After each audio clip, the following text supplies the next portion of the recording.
सांधिवात आणि डिप्रेशन यांचा खूप जवळचा संबंध आहे. जेव्हा एक पूर्वी ॲक्टिव्ह असलेली व्यक्ती, स्पेशली घरातली महिला, जी घराची आणि बाहेरची सगळी कामं बघते, सगळ्यांची काळजी घेते, अशा व्यक्तीला जेव्हा सतत महिनोमहिने वेदना असतात आणि आता त्यांना स्वतःचीच कामं करता येत नाही, सकाळी उठायला त्रास होतो, झोप लागत नाही, प्रत्येक गोष्टीसाठी दुसऱ्यांची मदत घ्यावी लागते, तेव्हा त्यांच्या मनावरही परिणाम हळूहळू व्हायला सुरुवात होते.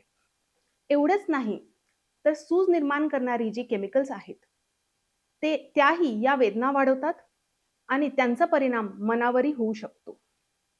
म्हणून जर तुम्हाला सतत वेदना असतील, त्या वेदनांमुळे सतत नकारात्मक विचार येत असतील, भूक लागत नसेल, झोप लागत नसेल आणि तुमच्या मूडवरही परिणाम झाला असेल, तर आपल्या रुमॅटॉलॉजिस्टशी नक्की बोला.